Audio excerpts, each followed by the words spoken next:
Hello guys, तो आ चुके हैं स्टडी पॉइंट कोचिंग क्लासेस से। आज चालू करने वाले इकोनॉमिक्स का सेकंड चैप्टर जो कि सेक्टर्स ऑफ इंडियन इकोनॉमी। अपने आप में बहुत आसान चैप्टर, क्योंकि आपने क्लास 9th में पढ़ा हुआ है प्राइमरी सेक्टर क्या होता है, टर्शियरी क्या होता है, सेकेंडरी क्या होता है, और 2-3 सेक्टर और जुड़ चुके हैं उसमें, और छोटी छोटी चीजें। बाकी अपने आप में बहुत आसान चैप्टर। तो चलिए जय श्री कृष्ण का नाम लेकर करते हैं chapter sectors of Indian economy. इसका पहले मतलब जानते हैं। इंडियन इकोनॉमी जो हमारी इकोनॉमी है इंडिया कंट्री की, उसके कितने सेक्टर्स हैं, मतलब जितनी भी सारी इकोनॉमिक एक्टिविटीज होती है, वेदर रिलेटिंग टू बिजनेस और जॉब, जितने भी इकोनॉमिक एक्टिविटीज होती है उसको हम कैसे क्लासिफाई कर सकते हैं, उस चीज को ये बताएगा ये chapter. Sectors of Indian economy में पहले 3 सेक्टर जो आपने 9th में पढ़े हुए तो रिकॉल हो जाएगा। Primary sector, secondary sector, tertiary sector. बहुत आसान। प्राइमरी सेक्टर में वो सारी चीजें आती हैं जिसमें हम नेचुरल रिसोर्सेज को एक्सट्रैक्ट करते हैं, like agriculture, mining, fishing, dairying. ये सारे एग्रीकल्चर सेक्टर में आते हैं या प्राइमरी सेक्टर में आते हैं, जहां से हम निकालते हैं चीजें। एग्जाम्पल की तौर पर बोले तो अगर हम शुगर केन जो गन्ना होता है वो निकाल रहे हैं तो वो हमारा हो जाएगा प्राइमरी सेक्टर। इसको एक और सेक्टर से बोलते हैं एग्रीकल्चर एंड रिलेटेड सेक्टर। इस नाम से भी आ जाए तो बात एक ही। फिर बारी आती है सेकेंडरी सेक्टर की। इसका काम रहता है कि जो हमने गन्ना निकाला, जो हमने नेचुरल रिसोर्सेज प्राइमरी सेक्टर से निकाले, उसको फिनिश्ड गुड, फिनिश्ड मतलब एक कंज्यूमर के यूज के लिए प्रोडक्ट जो बनता है उस यूज के लिए वो बना है, वो होता है मैन्युफैक्चरिंग के अंदर या सेकेंडरी सेक्टर। इसके अंदर बेसिकली आ जाती है सारी फिनिश्ड प्रोडक्ट्स काम रिलेटेड। मैन्युफैक्चरिंग होती है इंडस्ट्रियल फैक्ट्री में जो काम होता है, ठीक है, इसलिए इसको बोलते हैं इंडस्ट्रियल सेक्टर। जैसे हम वही एग्जांपल लेते हैं, हमने नेचुरल रिसोर्सेज से शुगर केन को निकाला, गन्ने को, शुगर केन को हमने फिनिश गुड का बनाया जो होता है चीनी, शुगर बनाई उससे हमने और उसको छोटे छोटे पैकेट्स में दे दिया, ठीक है। अब काम आता है टर्शियरी सेक्टर। देखिए ये ऐसा सेक्टर है जो कोई गुड्स प्रोड्यूस नहीं करता। आपने देखा पहले में भी कुछ गुड प्रोड्यूस हो रहा है, सेकेंडरी में भी कुछ गुड प्रोड्यूस हो रहा है, पर टर्शियरी कोई गुड प्रोड्यूस नहीं करता। ये प्रोड्यूस करता है सर्विसेज। कैसी सर्विसेज प्रोड्यूस करता है, लाइक जो हमने पैकेट बनाया शुगर का, अब उसे डोर टू डोर हमें डिलीवर करना रहता है, या कहीं रिटेल शॉप्स में, होलसेल शॉप्स में हमें डिलीवर करना पड़ता है। तो वो सारी चीजें जो ट्रांसपोर्ट से रिलेटेड है, जो कम्युनिकेशन से रिलेटेड है, साइंस से रिलेटेड है, सॉफ्टवेयर से रिलेटेड है, वो सारी चीजें सर्विस सेक्टर में आती है या टर्शियरी सेक्टर में आती है।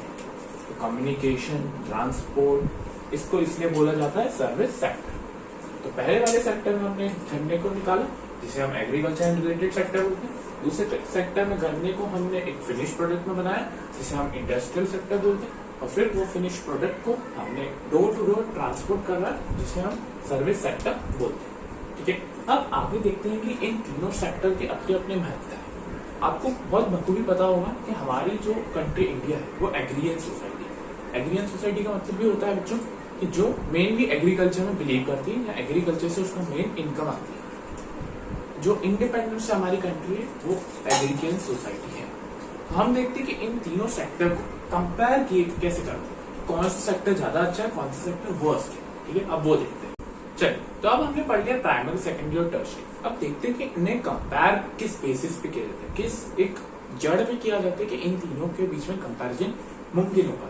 वो जड़ का नाम है ग्रॉस डोमेस्टिक प्रोडक्ट, या जिसे आपने बहुत सुना है GDP, ग्रॉस डोमेस्टिक प्रोडक्ट। और ध्यान से समझना, one of the important topic of this chapter, नया है आपके लिए तो समझना।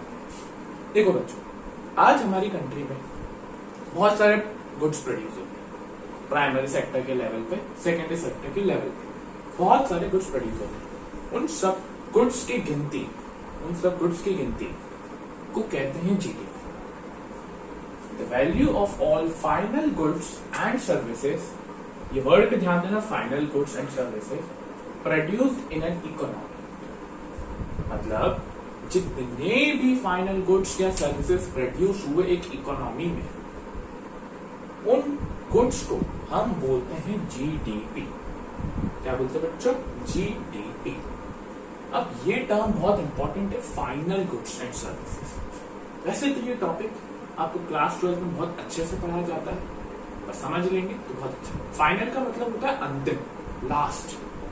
तो देखिए एक एग्जांपल, मान लीजिए एक फार्मर है, ठीक है, ये वीट बेचता है एक मिल को ₹8 के। गेहूं बेचता है, आटा बेचता है एक मिल को। वो मिल उस आटे को बना देती है फ्लोर। क्या बना देती है? फ्लोर। फ्लोर मतलब मैदा। और ये मैदा वो बेच देती है एक कंपनी को ₹10 किलो में। ठीक है, इतनी प्रोसेस हमने फार्मर ने गेहूं बनाई और एक मिल को बेच दी ₹8। और उस मिल ने उसको फ्लोर बनाकर एक कंपनी को बेच दिया ₹10। उस कंपनी ने उस फ्लोर में बहुत सारी चीजें डाली, ऑयल डाला और भी जो भी इंग्रेडिएंट्स होते हैं वो सब डाले। उससे उसने बनाया बिस्किट।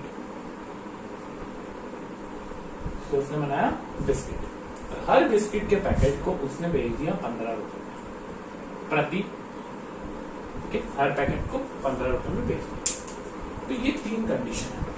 ये दो गुड्स तो तीनों में प्रोड्यूस हो, क्योंकि यहाँ पर इसने वीट मिल वाले को दिया, इसने वीट से फ्लोर बनाया, इसने कंपनी को दिया, कंपनी ने फ्लोर में ऑयल और अदर इंग्रेडिएंट्स डालकर बिस्किट बनाया और बिस्किट को भी बेच दिया।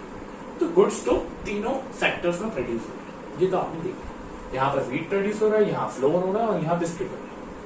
तो बात आती है कि हम किसकी वैल्यू लें? क्या ये हम ₹15 लें क्योंकि बिस्किट का है, क्या हम ₹8 लें या क्या हम ₹10? और क्वेश्चन है ये कि क्या लेना चाहिए। देखो बच्चों, फाइनल गुड्स का मतलब होता है फाइनल, मतलब वो गुड, ऐसा गुड जो कंज्यूमर तक हाथ में पहुंच रहा है। वो कंज्यूमर तक जो पहुंच रहा है उसे हम बोलते हैं फाइनल गुड्स। क्या आपने कभी गौर किया, आप जब भी फोन लेने जाते हैं तो क्या वो आपको टुकड़े टुकड़े देते हैं? बैटरी अलग लेके जाओ, कैमरा अलग ले जाओ, SD कार्ड अलग ले जाओ, कैमरा अलग ले जाओ, और फिर आप उसने बोला आपको इसको खुद रिजम्बल करना है और एक फोन बनाना है। ऐसा तो नहीं होता है, एक पूरा पैटी पैक फोन देता है वो पूरी चालन हालत में। तो हम पैटी पैक फोन लेके आते हैं, हम ऐसा तो नहीं करते टुकड़े लेके आते। तो वो ही बात है, यहाँ टुकड़े नहीं लाए जाते। इसलिए फाइनल गुड हमारा है बिस्किट, क्योंकि वो कंज्यूमर तक अल्टीमेटली पहुंचेगा, कंज्यूमर उसको खाने वाला है। तो इसलिए हम बिस्किट की वैल्यू काउंट करते हैं, जो कि है ₹15। ठीक है, हम किसकी वैल्यू काउंट करते हैं? बिस्किट की वैल्यू काउंट करते हैं। और इसमें एक और लॉजिक है कि हम फाइनल गुड्स इसलिए लेते हैं, अच्छा इन दोनों को वैसे हम बोलते हैं क्या है? Intermediate goods.